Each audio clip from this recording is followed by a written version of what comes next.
statistical, mathematical fact never has been down. has broken every single record. There is no asset that has come close. It's the only thing in the industry that was not touched, that was not hacked, and it never fails doing what it promised in 2009. It's never What's failed. the best performing asset the world has ever seen? And you'll find out that it's Bitcoin. Welcome to another live space with Oliver Velez, of course. My name is Oliver Velez, and we're going to talk about our favorite topic today. Once again, Bitcoin. That's right. So come on in, make yourselves comfortable. Grab the beverage of your choice. I've got some electrolytes here. Grab the beverage of your choice. Maybe grab something to take notes with. I always take notes during sessions like this. And just consider yourselves, all yourselves welcome, guys. You do not have to be shy about participating here, whether you are a supporter, a hater, a Bitcoin negator, whatever. It doesn't matter. Everybody's welcome. And I really encourage that you participate. It seems as though I'm starting to get more and more comments that I'm able to see on the platform that I'm using. So that's good. I used to get quite a bit more. So I think that the platform is somewhat limiting the number of comments that I'm able to see for whatever reason. But you try to comment, guys. And I'll try to get to every one of your comments if I can. All right, guys. So, today, my talk today was somewhat spurred by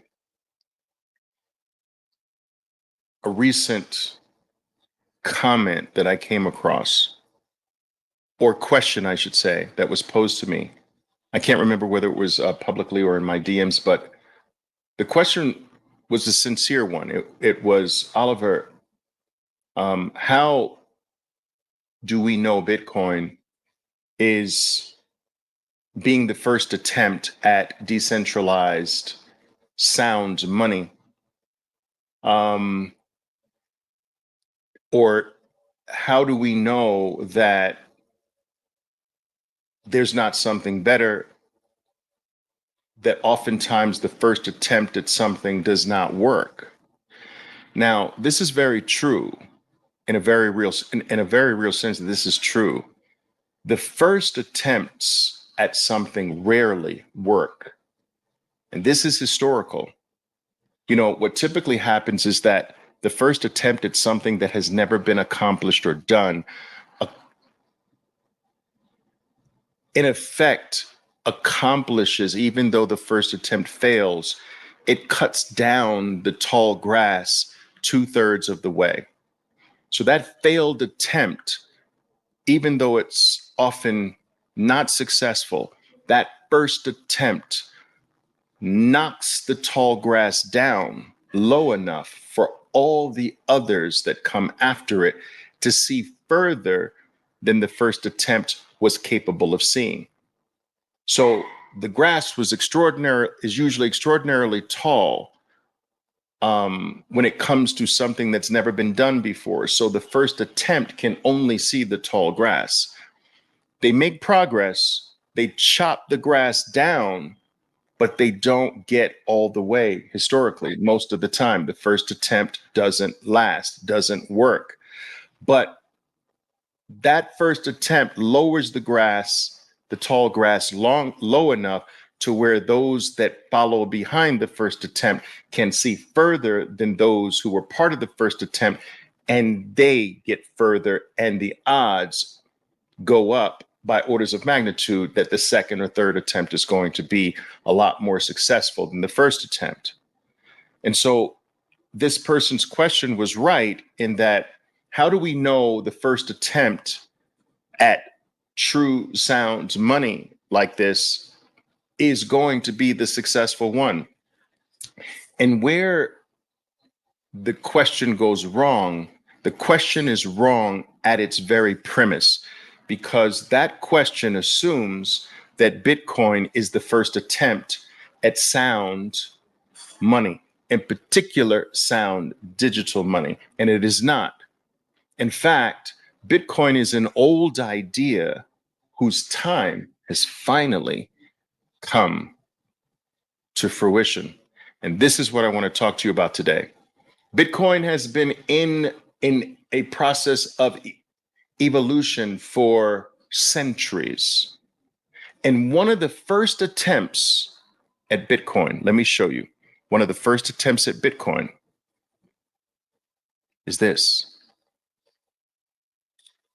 Boom. Now these are rye stones. They reside or have resided largely on the Yap Islands. All right. And the first use case of rye stones is really not known, but we do know it's hundreds and hundreds of years. I'm going to guess around the 1400s or so. And what this society attempted to do was to they had a form of money that was used for daily things as well as social events like dowries and inheritance and political maneuverings. These stones were so very difficult to quarry that they were scarce, they were rare. And these stones became a social construct for value, for exchanging at very high levels, as well as on a daily basis. These stones served as a ledger. So a certain family could own a portion of one stone. Another family could own another portion. They became status symbols. They became Veblen goods, for lack of a better phrase. We'll talk about Veblen goods in just a moment. And so the reason why this worked for hundreds and hundreds of years is because it was very, very difficult to create new stones. The quarrying process that took place on other islands, and then the transporting it to the Yap Islands was extraordinarily difficult. So the supply of these special rye stones was limited by physical elements, by manpower, by time, by difficulty. And so it was virtually impossible to inflate the money supply out of control. It was impossible to start creating these things in large amounts. And they were the first attempt at a Bitcoin. They even look like a frickin' coin. All right. And it's not really until from 1400s or so, it's not really until the 1900s, the 1800s and 1900s, that the supply of rye stones started to increase more rapidly than ever before in history. And the increase in technology with technological tools and manufacturing tools and things of that nature made reproducing these stones, just as you see them, a lot easier. And what eventually happened was that the wealth and resources of the people who relied on rye stones for their wealth was ultimately consumed and taken by the Europeans, who were able to reproduce these stones, inflate the supply before the people on the Yap Islands understood that they no longer had a good money. The moment you can duplicate the supply with rapidity and with rather ease, your money is no longer good. It won't go to zero overnight. It will go to zero ever so gradually as the supply gets inflated. But if you are not aware that you hold the poor money now. You hold a debasing money. You hold a money that can only lose value over time. If you recognize that too late, you lose everything to those who are printing the stones, making the stones. They take it all. Now, this is a story as old as time. Taking something of value, someone finds a way to create more of that valuable thing. The people who rely on that thing as being valuable and run their lives based on that value system, not knowing that someone has now had the ability to reproduce this with ease, they lose everything. In fact, there are historical stories that people have become slaves. The same thing happened in Western Africa with agri beads. These beads were very difficult to make. These beads were put in the form of necklaces and things of that nature in intricate tapestries that had huge value in this Western African culture. It took a very, very detailed skill that was typically passed down from generation to generation. A very small number of people in the entire society knew how to make them, and it was extraordinarily time consuming. And it made these agri beads very rare. And this became the rise stone of these agri beads became the rise stone of Western Africa. And all of the system, all of the society's wealth was based on that money, agri beads, until someone, a European, found out that all of the wealth is based on these agri beads, and we have the technology to make them faster than they do. And so the Europeans began bringing over boatloads and boatloads of these agri beads that they were manufacturing. And before the people began trading their items, their land, their resources for these valuable agri beads, thinking, continuing to think that it's the same value, the same money, the same wealth system. But no, once someone has the ability to print more of your money, if you don't realize that now, because someone else can print your money goes down forever. They will take everything from you, everything. And this is what happened to the Western African society that relied on agri beads. Before they realized what was going on, the Western Africans were so in debt to the Europeans. They had given up all of their land, all of their resources. They even began to try to pay off some of their debt by offering their family members as slaves. The people were ultimately robbed of everything they had and were actually enslaved because they did not realize, they realized too late that my money is bad. The Japanese, they realized too late their stones were bad money. Someone else can print them now. Someone else can make the agri beads faster than we can now. And so this is a story as old as time, people. It's a story as old as time. It's the same thing. And today, let me see, let me show you this. Today, I to this very day, I fight.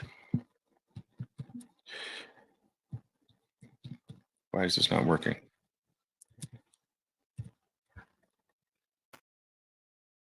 There we go. Give me a second.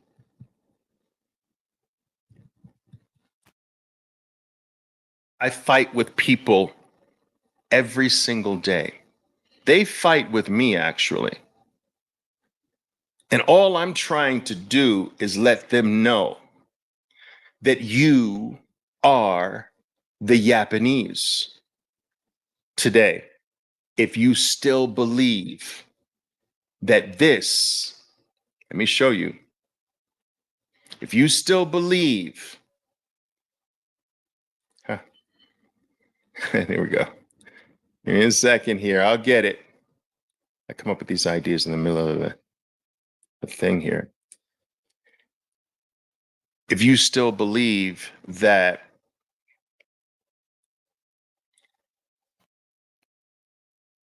you have the good money, you are the Japanese of old, believing that this, the US dollar or any fiat currency in the world today, is the good money. Continue to believe that, and every single thing over time, every single thing that you have, every single thing that you own will no longer be yours. And the ultimate state is true financial slavery. You are the Western African who has failed to realize that I no longer have the good money.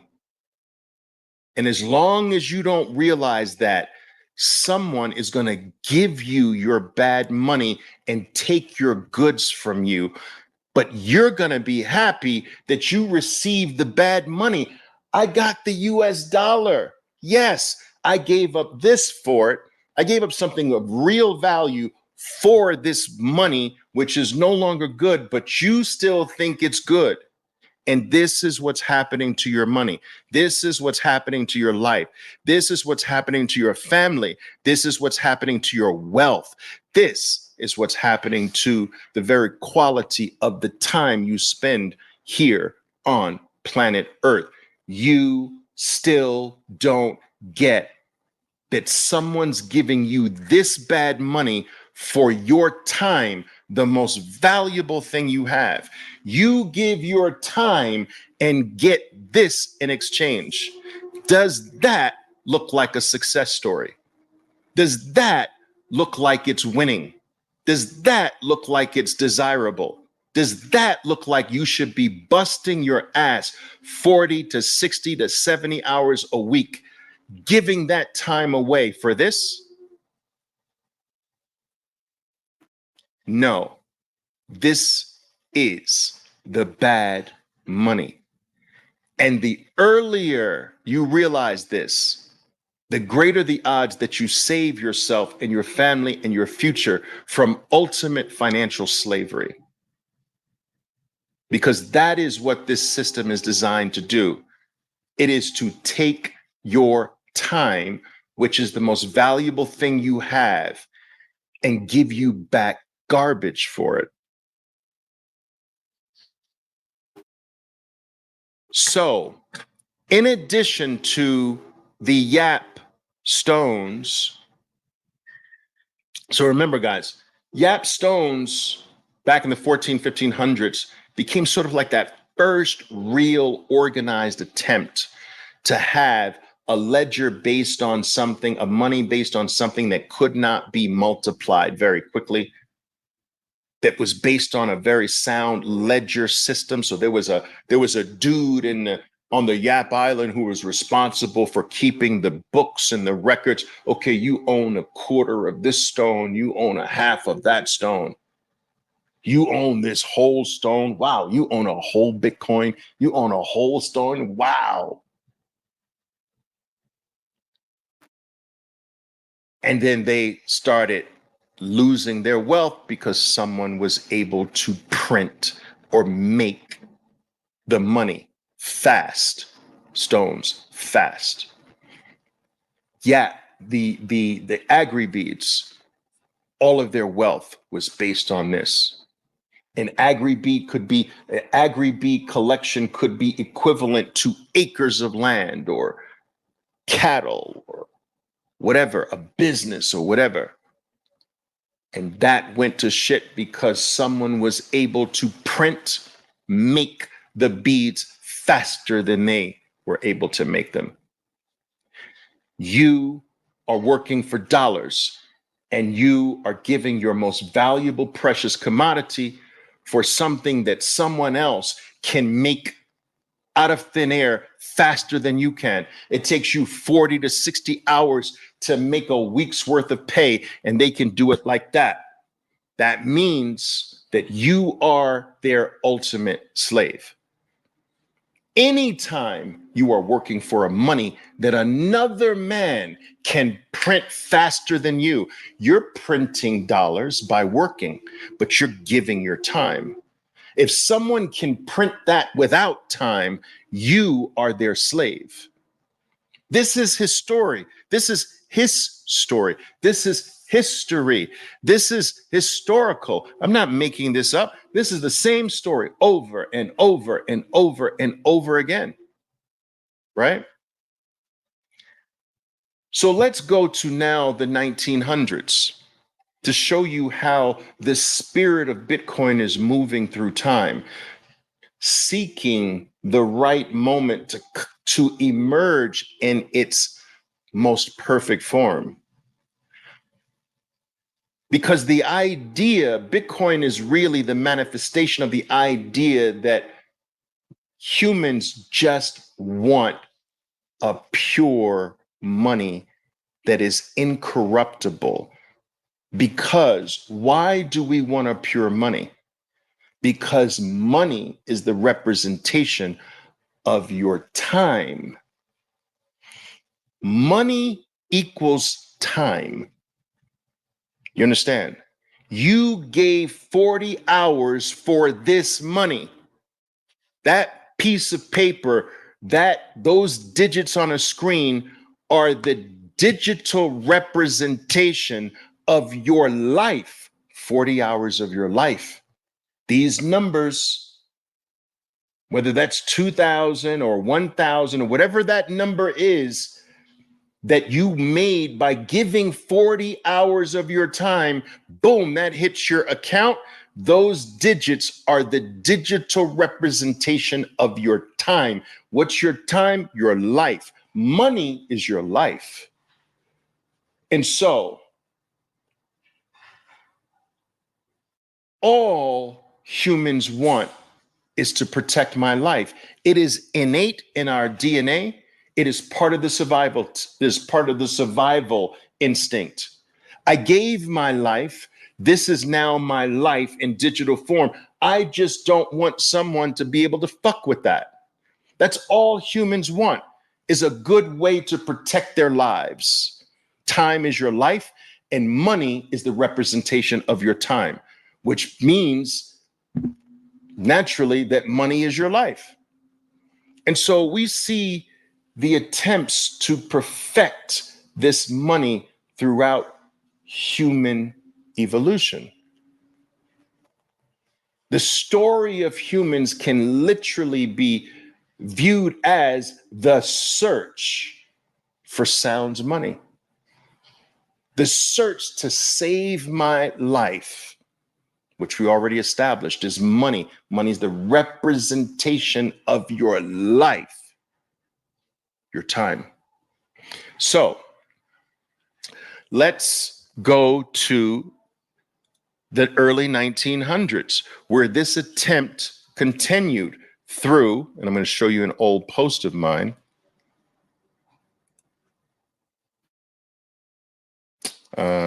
Sure. It's not it. Give me a second. Not it either. Give me a moment here, guys. I'm going to show you another older post of mine where I talked about this.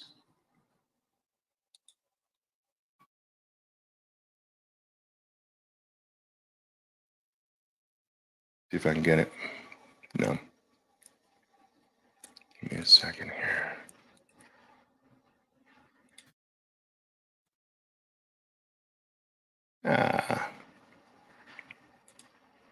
Okay. Here we go. There it is. Here it is. I got it. Early 1900s, guys. Do this again. Move this.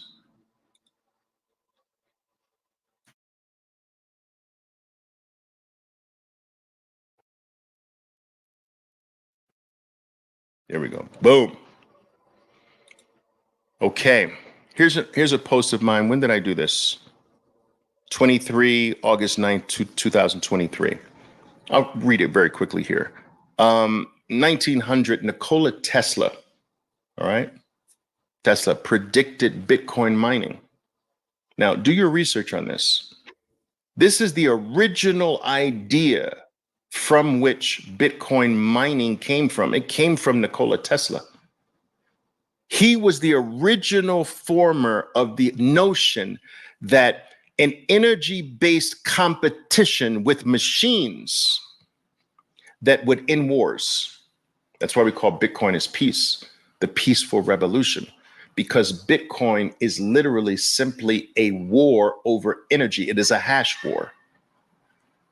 And that is a peaceful war. It does not require human death in this massive competition. All right. So he predicted this, an energy-based competition with machines that would end wars. Now, Henry Ford followed up on this notion of Nikola Tesla by introducing the idea that we should have an energy-backed money. Look, here is the, I'll even show it to you guys. Here is the,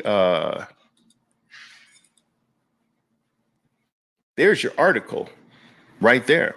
When was the date of this? I don't see the date on here. But Ford would replace gold with energy currency and stop wars. There's that idea again. A money backed by energy. And so these are the early, guys, these are the early formations of this notion that we can have a better money. You understand? The YAP didn't work. The Agri Beats didn't work. Gold is starting to fail us because it can't be a viable medium of exchange in a fast-paced society. What about having a money backed by energy to end wars and have machines be the competitors for this energy? This is all the way back in the early 1900s. I believe Satoshi drew on these ideas. So my point in going over this is that the spirit that lives within Bitcoin has been living for hundreds of years. It has been seeking the perfect outlet.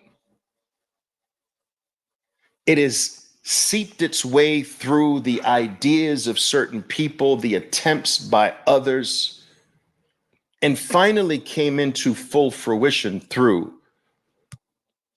Satoshi Nakamoto's realization, Bitcoin. But the movement is not new. This movement continued, guys, into the cypherpunk movement, right? Where there were attempts in this new emerging digital society, right, that was emerging in the world back in the 90s, late 80s, early 90s, to come up with a form of money that was better, that was backed by cryptography, that offered some additional measure of autonomy and privacy. And there were many attempts at this before Bitcoin came into existence. All right. Some of these attempts were, let's go over some of them.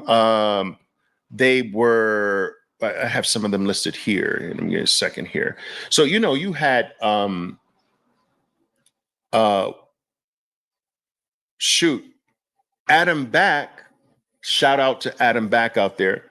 Adam Back was the inventor of Hashcash. That's the proof of work system used by several anti-spam systems today. And a similar, Satoshi Nakamoto drew on that to create a similar proof of work system that's built into Bitcoin. Adam Back did this all the way back in the 80s or 90s. Nick Szabo, right? He designed a mechanism called for decentralized digital currency called BitGold, I think.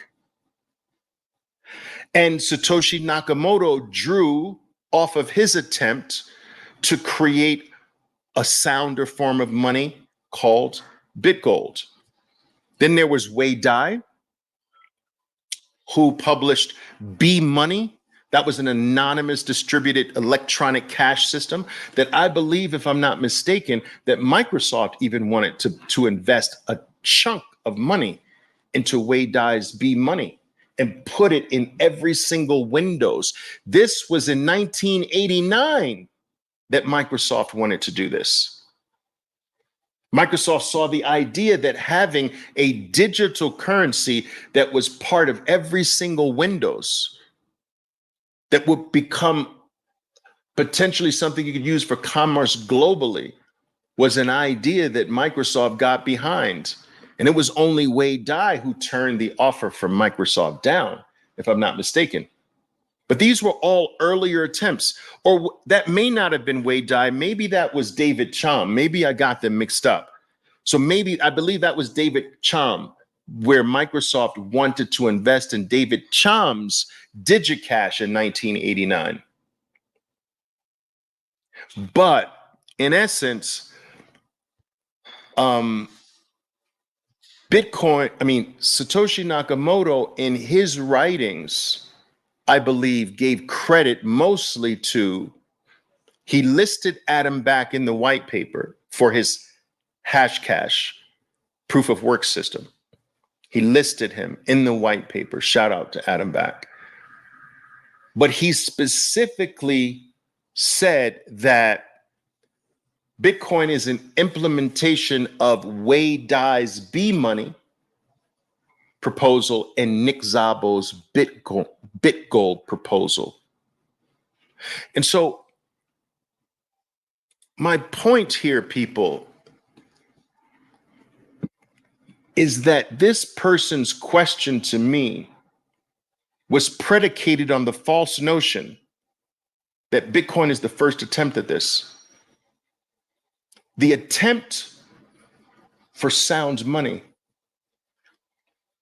spans over almost the entire civilization of the human race. This is an old idea. It is a movement that humans have been trying to attain throughout the entire evolutionary process. And as it relates to digital money, it is far from the first attempt. The first attempts failed. The first attempt, the second attempt, the third attempt. Bitcoin is not the first. Bitcoin is not the MySpace, which was the first in its industry, right?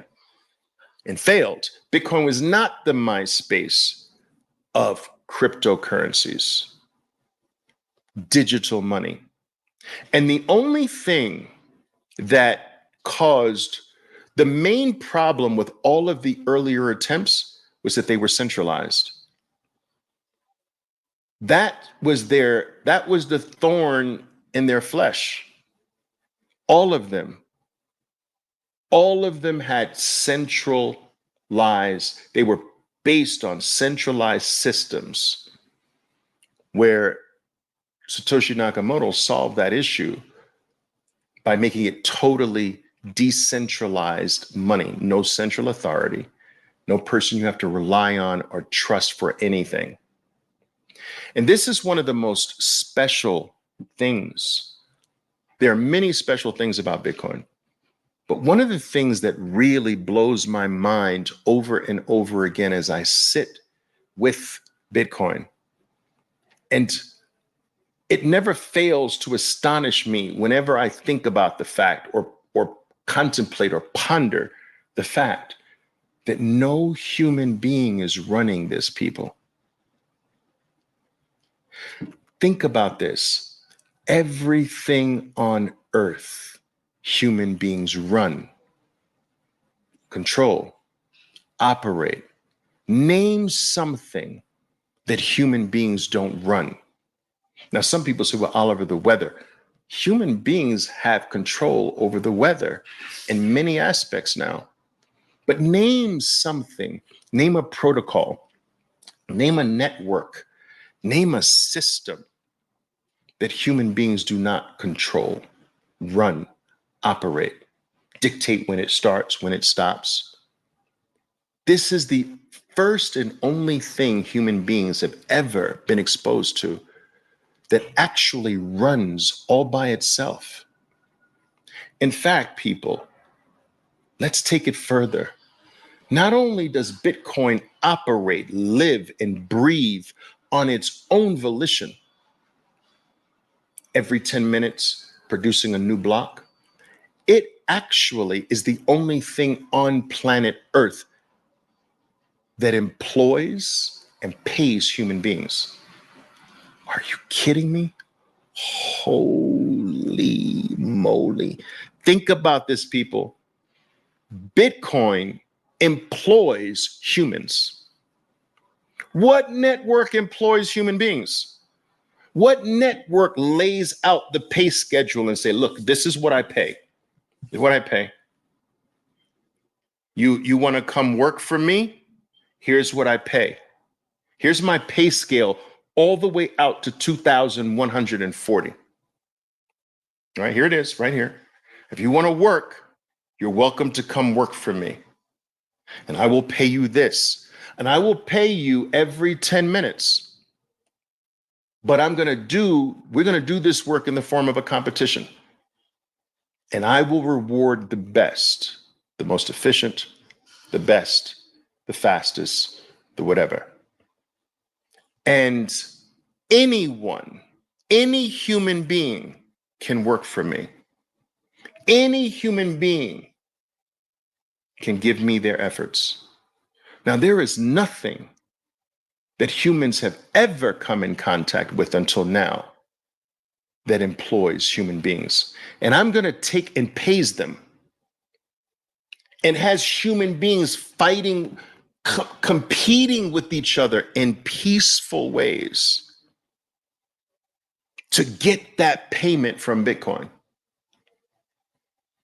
Usually, the superior thing pays, and the payee is the inferior thing. What does that tell you? Bitcoin is the payer. Human beings are the payees. A superior living mechanism. Wow. I'll take it even one step further. I believe that there will be a day where every single human being on earth works for Bitcoin. Every single one. All of our appliances will contribute to the Bitcoin hash rate. Every one of our computers, every one of our cell phones, every one of our electric lamps, everything that we utilize. This day is coming. Watch me, mark my words, where every single thing you plug in, every single thing you use, every car you drive, every appliance in your kitchen, every electronic, every consumer good, all your lamps, everything, everyone's going to mine It's just going to be automatic just by plugging shit up in your house. Just by using stuff, you're going to be adding to the hash rate. And why not if the world's value is there? Why wouldn't you want to contribute to make it more decentralized, to make it safer, to make it more secure? Why wouldn't you want to work for what is protecting and holding everything that you are, everything that you've accomplished, and everything your family will be? The incentives are insane. Everyone's going to want to work for this. Bitcoin will attract the best engineers on planet Earth. They're going to choose Bitcoin first because that's where their future is. That's where their wealth is. That's where their life is. That's where their everything is. So the best engineers will work for Bitcoin. The best managers will work for Bitcoin. The best leaders will work for Bitcoin. The best computer scientists will work for Bitcoin. The best mathematicians will work for Bitcoin. Bitcoin will get the best of human society because everyone's going to be incentivized to. The best security experts will work for Bitcoin.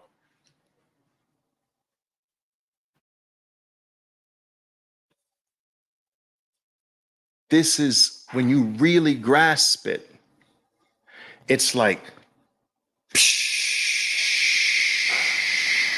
wow, wow, insane in a good way. Love your content. I appreciate that, Cryptovich. I appreciate that. Thank you very much. All right.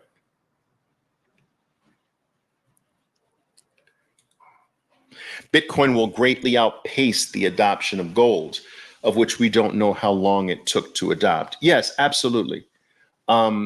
This is why, guys, I have different views regarding how you judge the adoption of Bitcoin. So let me just show you this, if I may.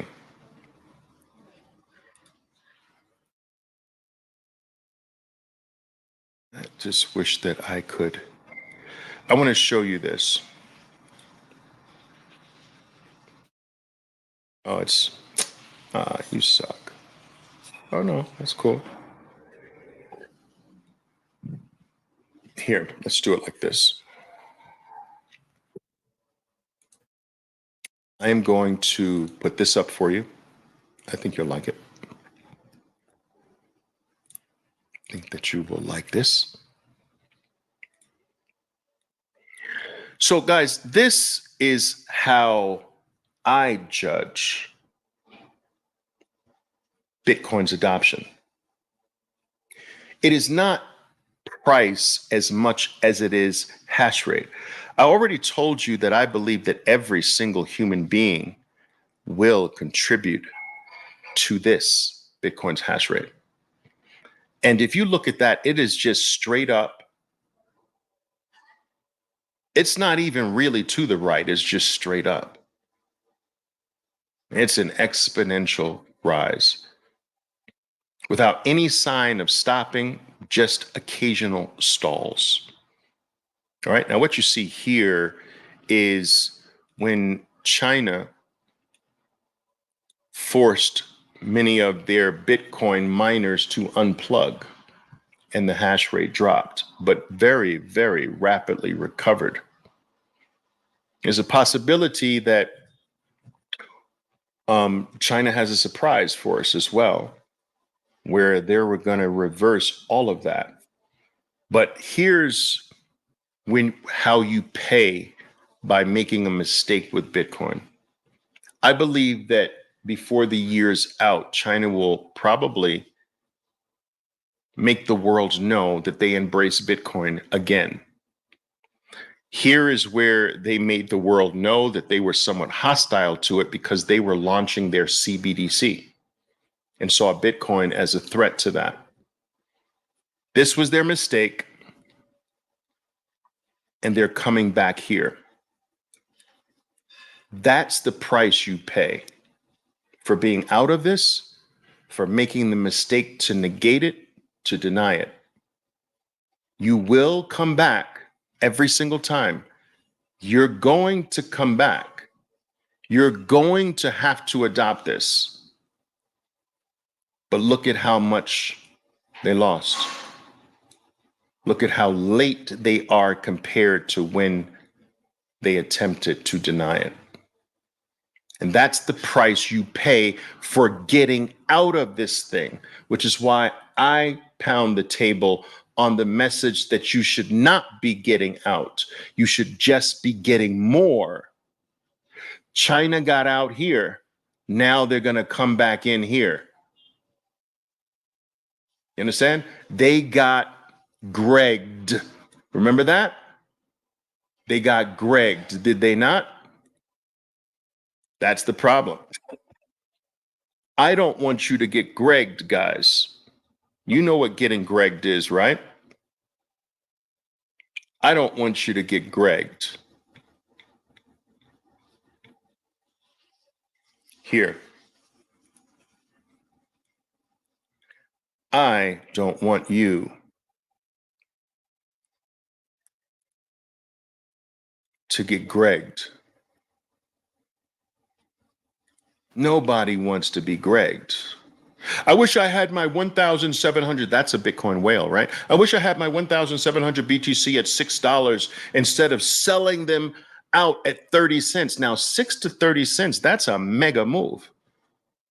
Holy moly. 6 cents to 30, that's a mega move. Now that they're $8 now, that's an unreal move. You see, guys, the goal should not be to get more of this, people.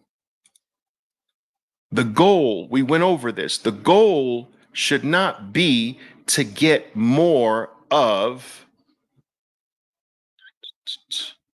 I got to find it again. All right, I'll just do it like this. The goal should not be to get more of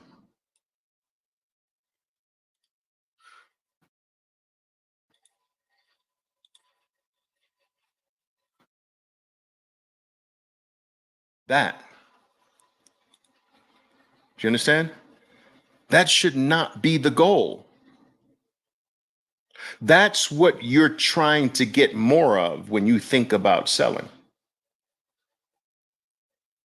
When you think about selling, what you're saying is that Bitcoin is really the stepping stone for more of this. It's not the important thing. The important thing is for me to get more yapstones. You're saying when you think about selling that I'm just using Bitcoin to get more agri beads. Bitcoin's not the important thing. I'm just using it as a tool to wind up with more agri beads. This is dumb. That's a failing money. And you're the Western African that still thinks you should be working for that. You're the Japanese who still think that you should be working for your big giant stone. And those who understand that the real money now is Bitcoin, they're going to own everything. He who has the most superior money winds up getting everything from those who don't realize that they have the wrong money. That's the wrong money, people. Want to see what the right money is? I can show you. I can show you what the freaking right. You want to see? You know, guys don't want to see. Don't want to see anything. You guys don't want to see anything. I'm going to show it to you anyway. Show it to you anyway.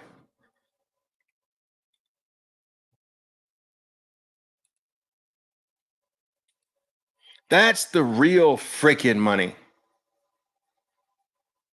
It's a baby, but we're early. That's the real money, guys. You know? I like this time frame, by the way, guys. Let me show you the time frame I like the most. I sort of like the 4 month. I like a variety of them, but I like the 4 month. You see how orderly that is? So I tell my guys, I teach my traders a neat little counting system. All right. If you can count to 5, you can set yourself up, your family's future up for life, people. If you can count to 5, can you count to 5? 1, 2, 3, 4, 5. I can count to 5. You can count to 5? Okay. So if you can count to 5, let me show you.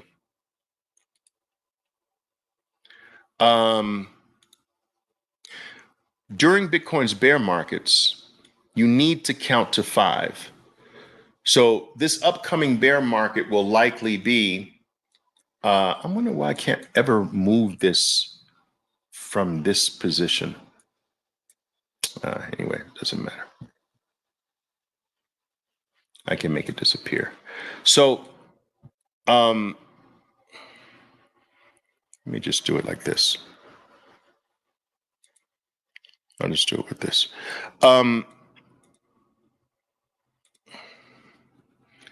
Here. These are the bear markets, right? Okay. Now, let me show you something.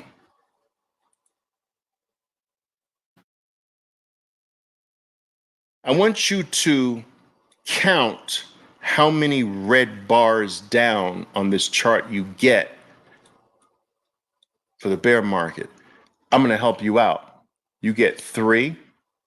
I've been teaching this for 30 years, guys. 3 to 5. If you can count, this is where you start. And this is where you end if it gets there.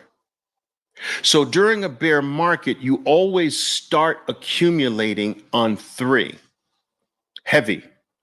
So if we count this, look, 1 red bar, 2, you need red, 2 red bars, 3. Now start on the 3rd one, heavy.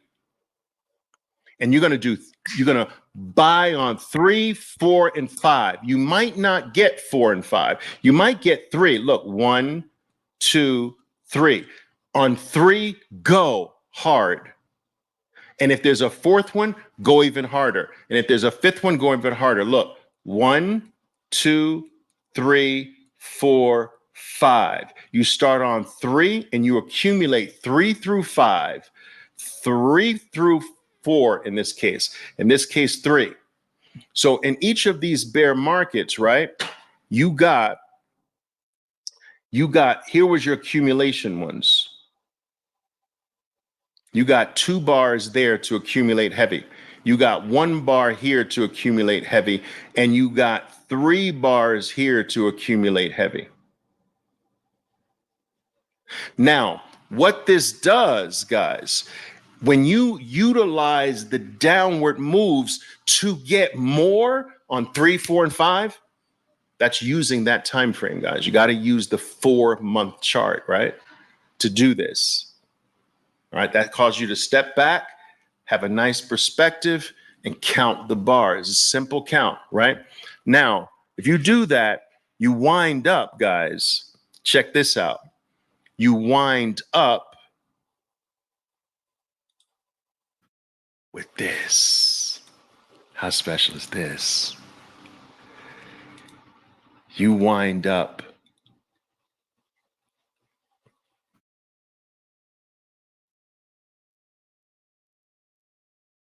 you stack, guys. See, you stack during the 3. You stack during the 3, let me get it, 3 to 5, you had 1 Bitcoin. But if you stack during the 3 to 5, during the 3 to 5 down move, when this emerges out of the down, you see, when this emerges out of the down and you get here, this is the Bitcoin you have.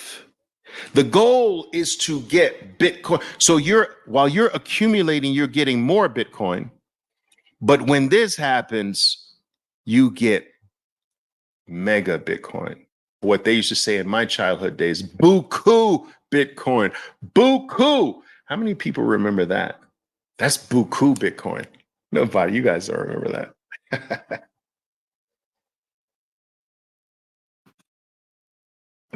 Aging myself.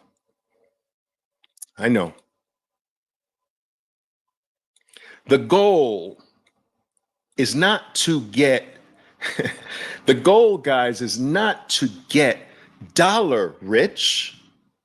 I showed you what the dollar's doing. The goal is to get Bitcoin rich. So this requires people. That's right, Bart.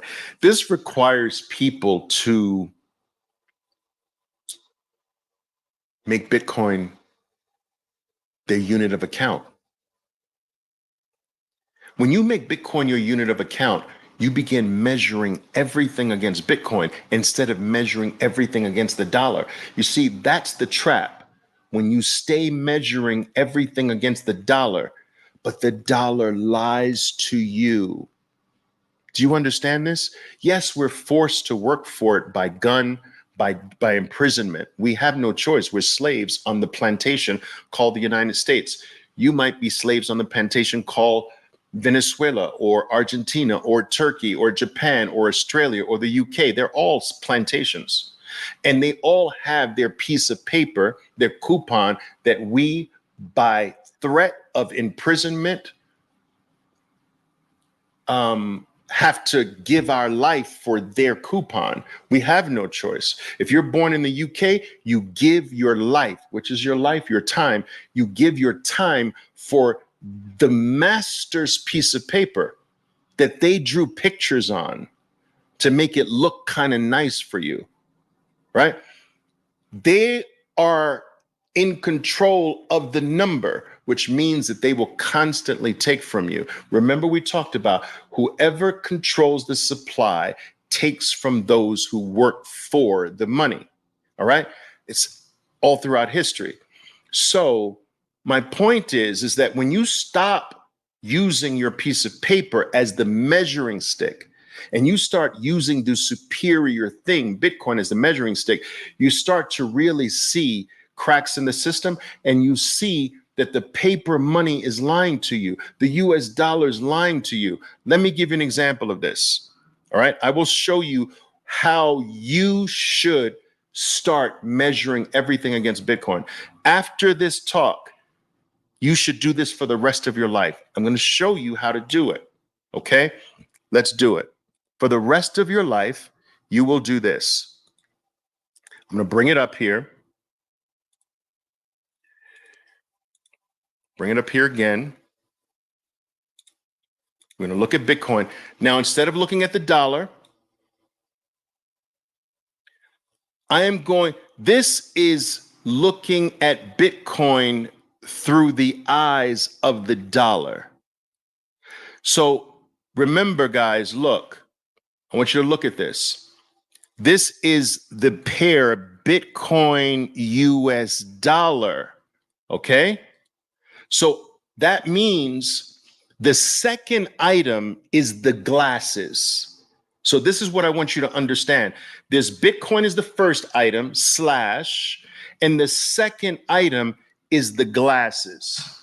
So we're now looking at Bitcoin through the USD lens, and it's impressive.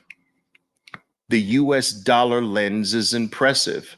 But what if I look at the dollar through the Bitcoin lens? Now that's what you should be doing. You see, the dollar lends lies to us in a way. The Bitcoin, when we put the Bitcoin glasses on, whoa. You understand? The Bitcoin glasses, whoa. You're like, is this fucking real? Holy shit. What? You're going to get the shock of your life. And after this talk, you're going to do this for life, forever. You're going to use Bitcoin's glasses. So let me show you how to do this. So now we're going to look at the dollar through the eyes of Bitcoin, and we're going to reverse this. So we're going to reverse it. Here's how we reverse it, right? Reverse it like this. Erase all these drawings. We take we take Dixie. Let's take the Dixie. That's the US dollar currency index. Let me just switch this around here, guys. Okay. So we take the US dollar index. You see the top one here, US dollar index, and we slash, we put a slash there. This is using trading view, right? So Dixie, DXY slash, and you're always going to use Sats USD.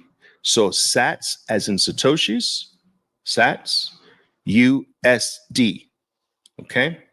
That's the one I want you to use because that one gives you the entire history of Bitcoin. Okay? That symbol is the whole history of Bitcoin. The other ones, when you use BTC, it's not the whole history. So we need to use Sats USD. So Dixie slash Sats USD, and that's your money. That's, guys, when you look at the dollar through the eyes of Bitcoin, you're like, holy shit. This is a sinking boat. I'm living life on a boat that's sinking. And I don't even fucking realize it. If I continue to stay on this boat, I die. Do you understand? Bitcoin is the glasses that shows you what's really going on in the world. But now, let's take a look at something else. Let's take a look at the NASDAQ.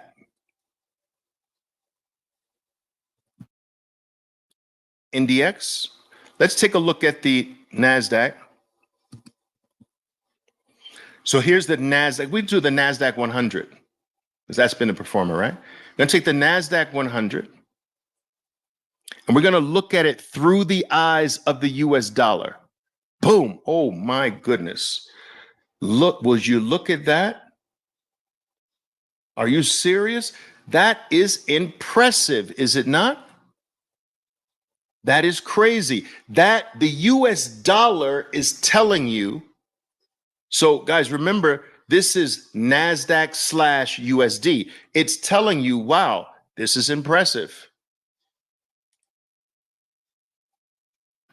But let's now look at the NASDAQ.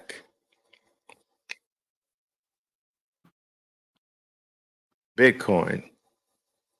Let's do it. I'm going to keep the glasses on because it's Bitcoin glasses. All right, let's do it. So now I'm going to not look at the NASDAQ through the dollar. I'm going to look at it through Bitcoin. Remember, the second item is the glasses. So I'm going to do NDX slash second item Sats USD. Sats USD. And look. Holy shit. Are you kidding me? Bitcoin, it's almost like, guys, like you're like this, like, wait a minute. Is this shit real? Like, that's what the NASDAQ's doing to me? Wait a minute. But I thought it was going up. You put the Bitcoin glasses on, you say, holy shit, it's not going up. It's fucking going down. The dollar's lying to me. I got the wrong fucking glasses. I have the right glasses now. This is showing me the fucking truth. The NASDAQ's not going up. Not in Bitcoin terms. Not in real money terms. Remember, the Japanese thought their money was going up, but it was going down because someone else was making more of them. But they thought it was going up. They had the wrong fucking glasses. You understand? The Western Africans with their agri beads, they thought that it was valuable, but the value was dropping, but they thought it wasn't dropping. They had the wrong fucking glasses. We think that the NASDAQ's going up. That's the wrong fucking glasses. It's not going up. NDX, not in real money terms. Sats, USD. It's going fucking down. It's going down, down, down, down.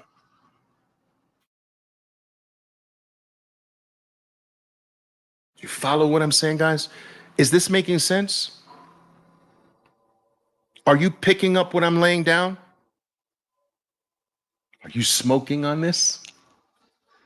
I hope you're getting high on this because this will change your life. It'll change your whole perspective that I don't give a fuck if the dollar says Bitcoin's going down. That's the lie. Bitcoin's not going down. You understand? What else should we look at? Someone tell me if they understand what I'm saying. I don't see any comments here. You guys understand what I'm saying? Am I confusing you? Is this way over your fucking head? I guess it is. Nobody's responding.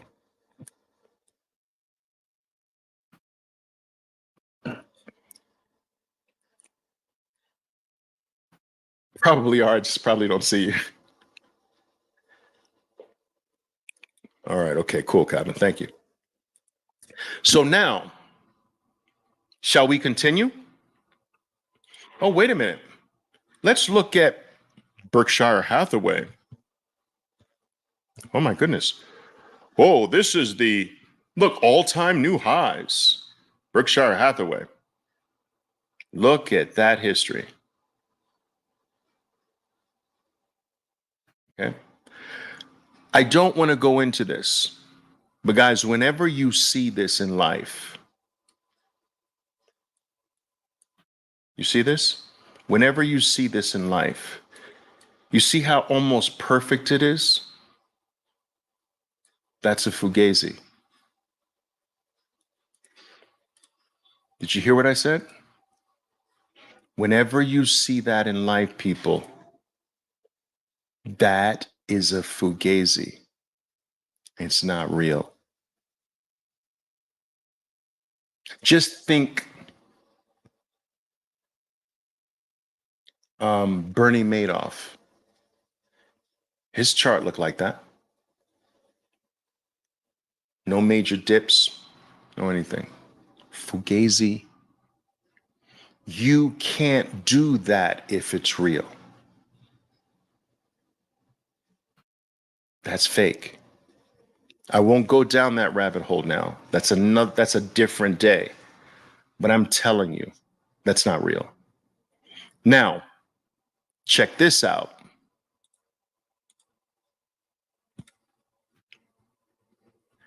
This is looking at Berkshire Hathaway through the eyes of the US dollar.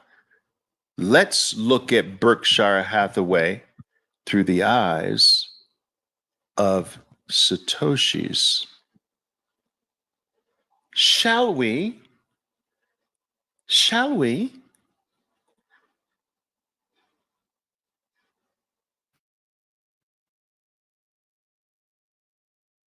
What?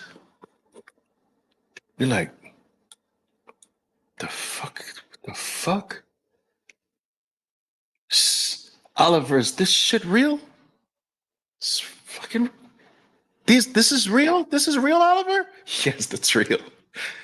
Bitcoin makes you see the world real because it's real money. All the other money is false. You can only see the truth if you have the best money.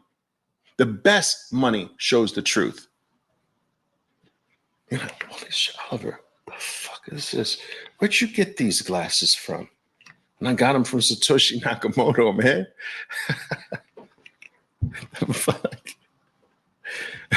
It's a Fugazi. Bitcoin Chris, thanks, buddy. Most people don't know what that is. The real ones know, right? Look it up. Fugazi. All right. It's a fake. So what else you want to look at?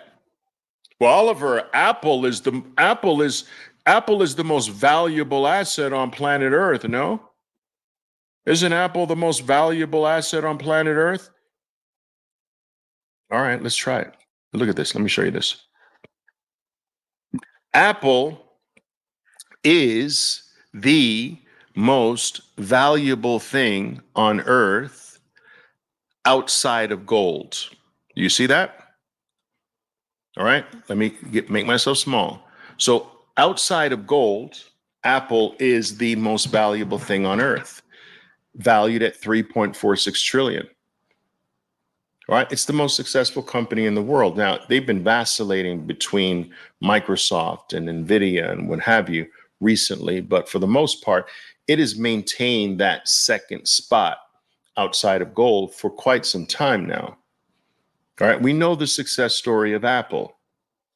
And if we look at the chart of Apple, right, we can look at the chart of Apple.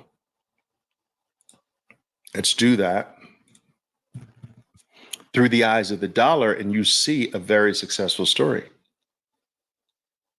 All right, my first investment, big investment in Apple was in 1998, right there.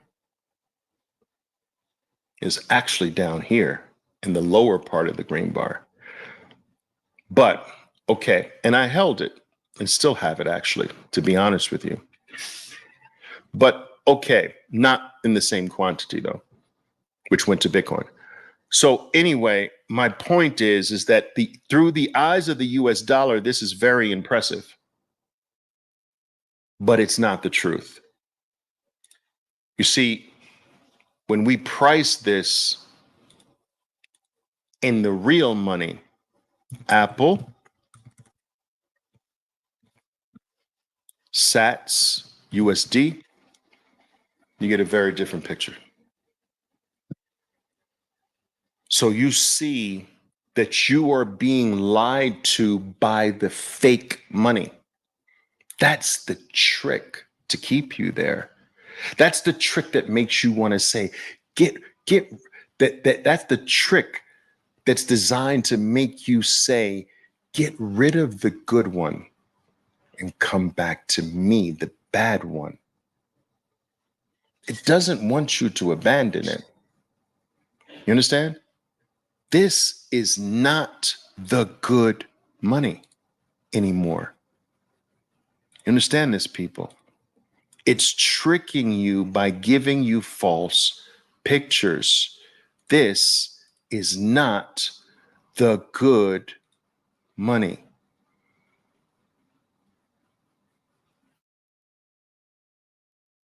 Do you see that? That is a failing money. And whenever you say, whenever you ask, when do I sell the good for the bad? When do I sell Bitcoin, the good for the bad for this? You still don't fucking get it. And whenever people ask me that, you know, ever so briefly, there's this mental image in my mind of them asking it. I can't shake it, people. I'm sorry. And I'm sorry if it offends anyone, but I literally picture them asking it like this. La, la, la, la, la, la, la, la, la, la, la, sell Bitcoin. That's how I picture them. Ever so briefly. It goes away, but it pops up there like that. I'm like, okay, I'm dealing with one of these people. When do I sell my freedom to go back to this bullshit? When do I sell the winning item to go back to the losing item? When do I sell the good thing, the precious for the non-precious? When do I go back to prison? When do I go back to slavery? When do I sell my freedom and go back to slavery? And it doesn't fucking make sense. And what the goal should be is this. The goal should be this, guys.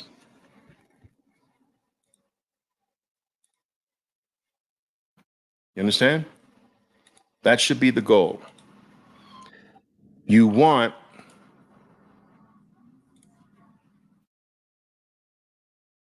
start off here. You don't sell during this. Remember, you start at 3 down. And if it goes to 5, good. That means you'll get more on the way down. But when this thing turns, this is what you ultimately have. You have more of the good. The goal is not to get out of the good and go to the bad. It is to get more of the good. And this will be easier for you if you start the practice of making Bitcoin your unit of account and start measuring everything that you want to go to against Bitcoin and see how fucking ridiculous that is. All right, so I'm going to sell and go into some NASDAQ stocks. Well, put Bitcoin, price NASDAQ and Bitcoin, and you'll see how dumb that is. I want to sell and go to cash for a while. Well, put price cash in Bitcoin and see how fucking ridiculous that is. Anything you want to leave Bitcoin for, just price it in Bitcoin first, and you will get a fucking reality check. It's the stupidest thing you could ever do. And if you don't believe me, I promise you, as certain as night follows the day, do you understand this? You might as well be a Japanese or a Western African. Because those who get this will inherit it all. The good money holders take it all, every single time in history.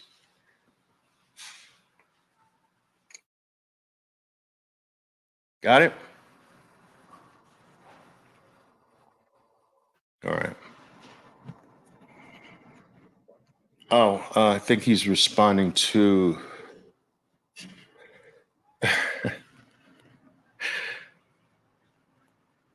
tell people about their 30-year mortgages. Caution, some may run for the razor.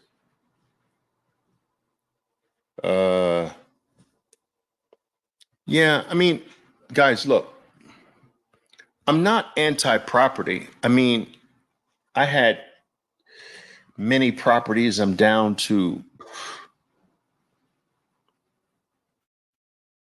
4. I had over 20 properties. That was before I discovered Bitcoin. And I've just been weaning out of them and going into Bitcoin. Weaned out of all of my gold, went to Bitcoin. Weaned out of many of my long-term stocks, pared them down, like Apple, Amazon, Eli Lilly, NVIDIA, all of these things, Microsoft, all of these things I held, McDonald's for decades, weaned down, go into Bitcoin. The thing with property is that it's never yours. It's just marketing, right? Now, that doesn't mean that If it is your dream to have a home, I think you should go for that. I don't think you should deny your dreams. If it's the dream of your loved one to do that, then okay. But I do want you to understand that this is a story that has been sold to us from the plantation owners. You see, the plantation owners or the sharecroppers that run the slave system, they basically said, listen, you're mine because you were born here, just like the slave masters of old, right? So any slave on the slave master's plantation that was born automatically became the property and the owner, the property of that slave master, and they were a slave. We're born into a slave system. We have no choice.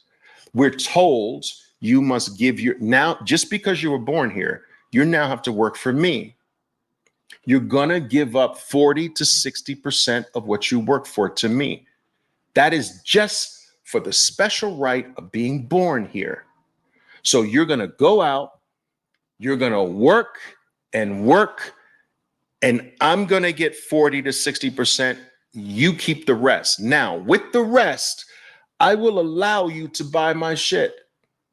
You want a plot of land on my plantation? You can buy that from me. But don't ever get it twisted. You will pay me rent until the day you die. I will call it property taxes. And I will occasionally, ever so regularly, raise that rent on you until you die. You will never stop paying me for this land. And I will even allow you to call it yours. Even though it's mine, it's my plantation, I can take it from your ass anytime I want. But as long as you're paying me, yeah, call it yours. Ha! Ha! Yeah, it's yours. It's your house. It's your land. Yeah, it's yours.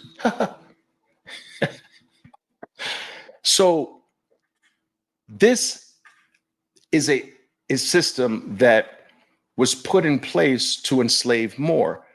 I will give it to you. I'll even let you live there by giving me a little bit so that I can be, and I'll let you pay me over 30 years, not only the property tax, but for my cost. And I will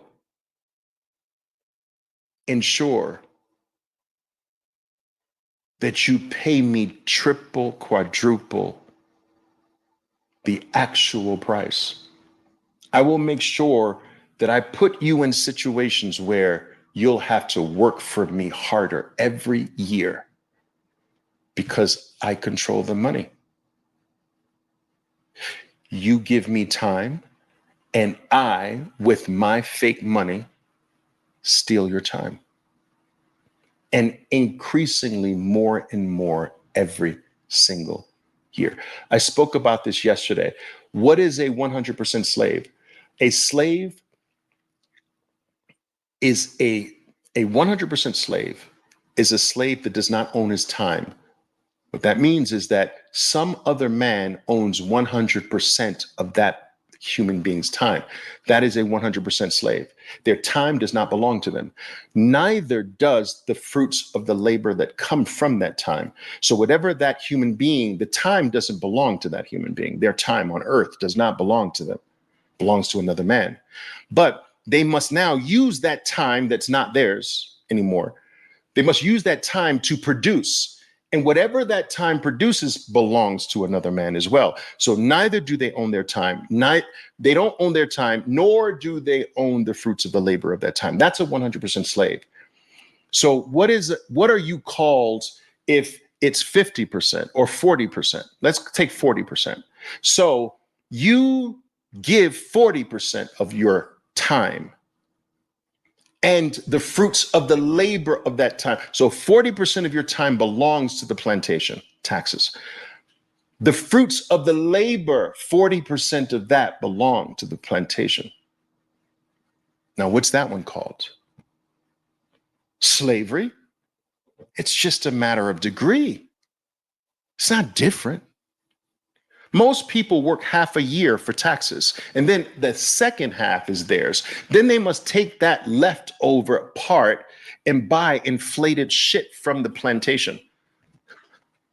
And the plantation makes sure every year the price of the shit goes higher so that you have to spend more time working for the plantation. Oh, you spent 3 hours to buy groceries for the week last year? Well, this year you're going to work 4 hours for me to get the same groceries. And the next year, you're going to work 5 hours to get the same groceries. And the next year, you're going to work 6 hours to get the same groceries. And you're going to do this for me until the day you die. And it's not going to stop there, because I'm going to make you pass your plight to your children, to your loved ones, and they will pick up where your dead corpse left off. But you will never escape this. And we never had an escape from this. A group of small group of men running the world, running money, running the system until Bitcoin. Bitcoin is our ultimate opt-out. This is why it's called freedom money.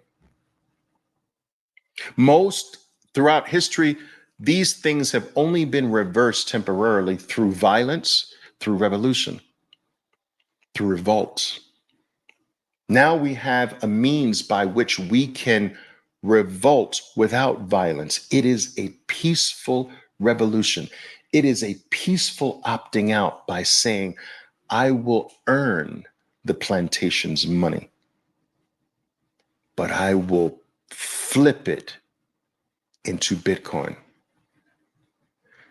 And a portion of everything I get from the plantation, that's slave money, I will convert it to freedom money.